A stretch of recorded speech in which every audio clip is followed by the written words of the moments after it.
Depuis que dans leurs frêles esquifs et portés par des vagues successives, des milliers de Vietnamiens quittent leur pays pour trouver refuge ailleurs, nous avons ici même à Télémac consacré 2 émissions à leur exode. En novembre, nous vous présentions un reportage sur les Vietnamiens qui ont fui en Chine.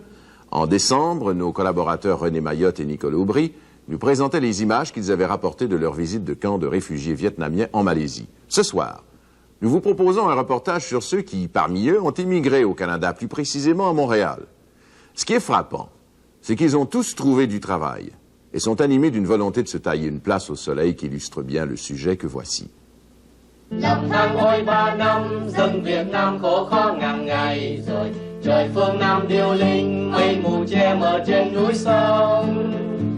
Depuis quelques années seulement, les Québécois, les Montréalais en particulier, s'éveillent à la présence de plus en plus importante d'une nouvelle classe d'immigrants asiatiques, les Vietnamiens.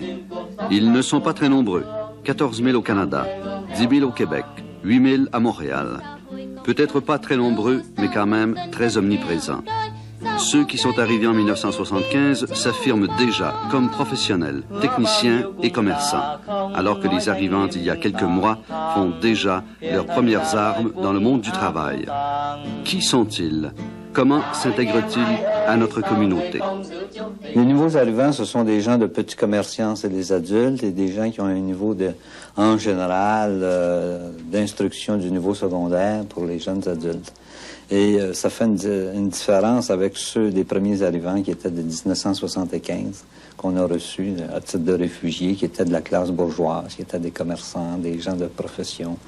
Et par la suite, en 76 et 77, on a reçu surtout des gens de petits métiers, des pêcheurs, des gens qui occupaient des fonctions artisanales. Le réfugié de 78 est un peu différent du réfugié de 75 parce que à ce moment-là, c'est presque on peut organiser, tandis que eux, ils ont vécu 3 ans sous le régime du Nord-Vietnam.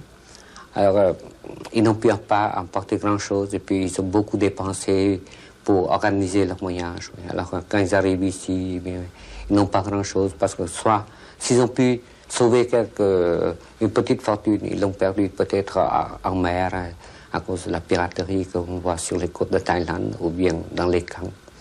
Alors, ils ont presque tout dépensé et ils arrivent ici démunis de tout. Dès leur arrivée, tous les Vietnamiens parlant soit le français ou l'anglais se cherchent du travail. Après quelques semaines, ils travaillent tous et ils en sont fiers, même s'ils doivent accepter des tâches bien différentes de ce qu'ils faisaient au Vietnam. Monsieur Lee, 44 ans, père de famille, est de ceux-là. Il travaille dans une manufacture de chaussures. J'étais à la radiodiffusion nationale de Saigon et comme chef de la section de production pendant 18 ans. Bon. Ah, oui. C'est une radio importante, Il y a une seule organisation de radiodiffusion au Vietnam, il y a une seule, l'unique. Est-ce que vous espérez ici retourner dans votre métier d'origine, en fait? J'espère. Mademoiselle Thaï, étudiante au Vietnam, est arrivée à Montréal fin novembre avec un groupe de réfugiés du Hai Hong. Aujourd'hui, elle est perforatrice de cartes pour ordinateur. Travail agréable pour elle et assez rémunérateur pour qu'elle puisse envisager de se payer une prolongation de ses études. Mademoiselle Thaï en est à son 2e emploi. Vous avez déjà travaillé quelques semaines? Oui, dans une manufacture. Qu'est-ce que vous faisiez? Je travaille sur la machine à coudre. Est-ce que vous étiez habile? Est-ce que vous étiez... Non, je sais pas. Qu'est-ce que vous faisiez comme... Vous faisiez quoi? Des vêtements? Je couds sur les chemises de nuit. Chemise de nuit, la robe de nuit. Bonjour, madame. Oh oui, très bien. Oui, est-ce que je peux vous aider, madame? Monsieur Lu Wang, 26 ans, est électronicien en aéronautique. Il est maintenant maître d'hôtel dans un restaurant de Montréal. Son ambition, se rendre à la baie de James pour payer ses dettes, puis reprendre son métier. J'espère toujours de pouvoir travailler comme technicien dans les Air Canada ou bien le Wheat and Bratney et de trouver une famille, c'est-à-dire que maintenant je suis encore célibataire et mon ambition c'est de trouver une femme puis de former une famille pour moi-même et d'être citoyen canadien également. Et de vous établir au Québec ou ailleurs au Canada? Je ne sais pas encore, mais j'espère de pouvoir rester au Québec. Est-ce que vous trouvez que les jeunes filles québécoises sont bien différentes des jeunes filles vietnamiennes? J'ai encore aucune relation avec les Québécoises, mais j'aime bien avoir pour amis, par exemple, fréquenter les Québécoises. Certains sont plus chanceux, comme c'est le cas pour M. Sieu. Bijoutier, horloger pendant 15 ans au Vietnam, il a, dès son arrivée, trouvé un travail qui lui convient, celui d'horloger-habilleur. Vous avez combien d'enfants? 6 enfants. Est-ce qu'ils travaillent? Non, pas travail, on suit le cours de couture et les autres, ils vont à l'école. Et est-ce que Mme Sieu travaille? Non, il va à l'école, cours coffee. Ouais. Pour apprendre le français? Apprendre le français. Il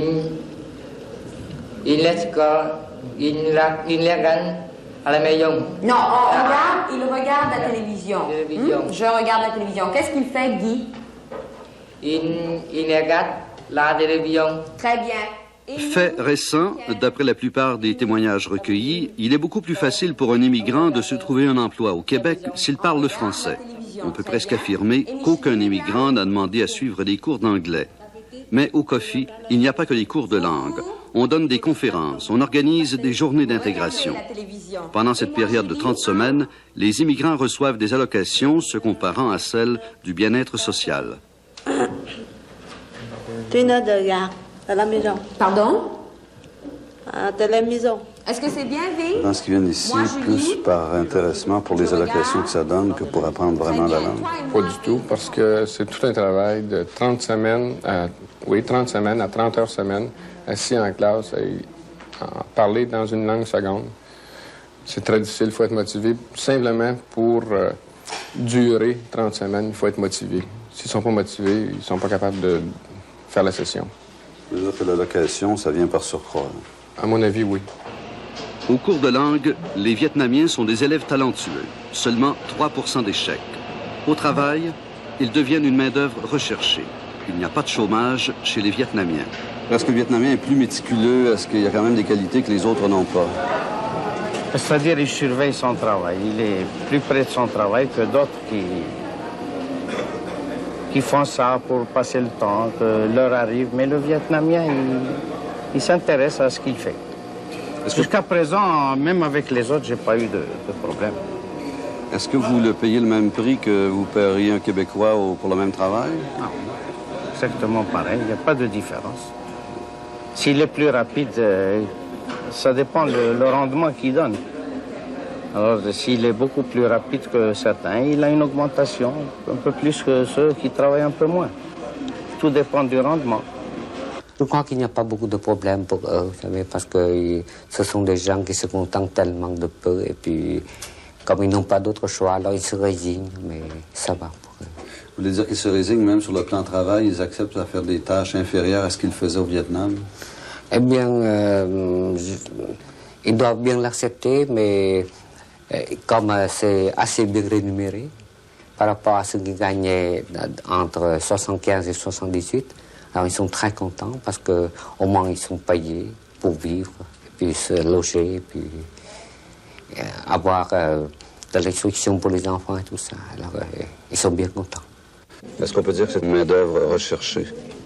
Dans certains cas, oui, à cause de leur motivation à travailler. Un réfugié qui arrive au Canada, c'est quelqu'un qui repart à zéro dans la vie. Il n'y a absolument rien. Alors, il y a une motivation à travailler, c'est sûr, c'est évident. Est-ce que les Vietnamiens sont plus avides de chercher de l'emploi que les autres? Beaucoup plus. Beaucoup plus. La plupart des Vietnamiens que nous avons rencontrés font des travaux inférieurs à ce qu'ils faisaient au Vietnam. Je présume que ça ne les satisfait pas. Ils ne sont pas satisfaits de ce genre de travail. D'après vous, quelles sont leurs aspirations profondes? J'ai l'impression, ce qu'ils veulent devenir, en tout cas, ce qui me frappe, c'est qu'il y en a plusieurs qui entreprennent, une fois qu'ils occupent un emploi au Québec, ils entreprennent des études, que ce soit au niveau secondaire ou universitaire. Et ça, c'est frappant. Ils étudient assez longtemps, ils veulent se spécialiser énormément. Ils ont connaissance et ce sont de bons techniciens, de bons professionnels qui désirent pousser assez loin leurs études et par leur communication. Plusieurs d'entre eux ont des parents, par exemple, en Europe et en Asie nécessairement. Alors, il se fait un circuit d'échange de communication qui fait qu'ils sont assez souvent connaissants des spécialités où il manque de main-d'œuvre, où il y a lieu de la développer. Ils ont le goût du risque.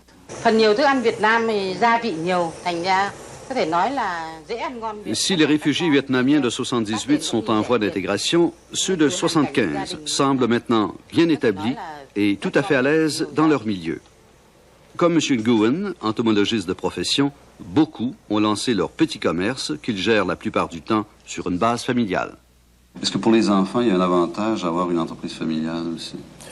Ah oui, c'est sûr, c'est parce que les enfants, mais ils ont beaucoup d'avantages parce que c'est très difficile pour eux maintenant pour chercher un travail, c'est pour supporter ses études.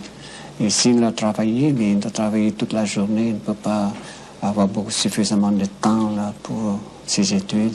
Mais si dans ce restaurant-là, il peut travailler, il faut faire une rotation, un tour comme ça, mais chacun d'eux peut travailler 4 ou 8 heures par jour. Il a suffisamment de quoi pour manger, se vêtir et puis pour continuer ses études.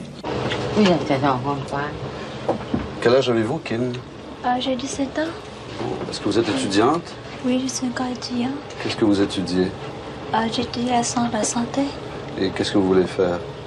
Mais je pense que je vais changer mon programme. Je vais être en commerce pour mon futur. Et puis un commerçant, comme mes parents. Les réfugiés vietnamiens de 75 sont plus scolarisés. Plusieurs sont professionnels. L'équivalence de leur diplôme n'étant pas reconnue, ils doivent d'abord refaire une partie de leurs études, puis passer des examens. Parallèlement à ces études, ils acceptent des tâches inférieures pour faire vivre leur famille, généralement nombreuse. Moi, le premier jour d'arrivée à Montréal, on est obligé de chercher du travail pour pouvoir nourrir la famille. J'avais trouvé un travail dans une cuisine dans un grand hôtel du côté d'Orval. Je devais travailler pendant 3 mois. Puis après ça, moi, j'ai trouvé que c'est trop dur pour un dentiste. Puis j'ai changé. J'ai travaillé comme préposé dans un hôpital. Puis ensuite, assistant dentaire à l'hôpital Sainte-Justine pour une période, je me rappelle, 1 an, quelque chose comme ça. Puis durant cette période, j'ai commencé à étudier. Ça m'a pris 5 mois pour passer l'examen. Est-ce que c'est difficile que de retourner à ce que vous avez déjà fait il y a peut-être une 20aine d'années, enfin, c'est-à-dire l'internat, par exemple? Est-ce que vous trouvez que c'est pénible ou si au contraire... Oui, c'est pénible parce qu'on n'est pas jeune à ce moment-là. Et l'interne, c'est toujours quelqu'un qui se trouve en bas de l'échelle dans un hôpital. Le travail est dur, les patrons sont exigeants. Mais on n'a pas le choix, vu qu'on devrait refaire la vie. Il faut accepter toutes ces difficultés-là. Mais heureusement, presque tous sont passés.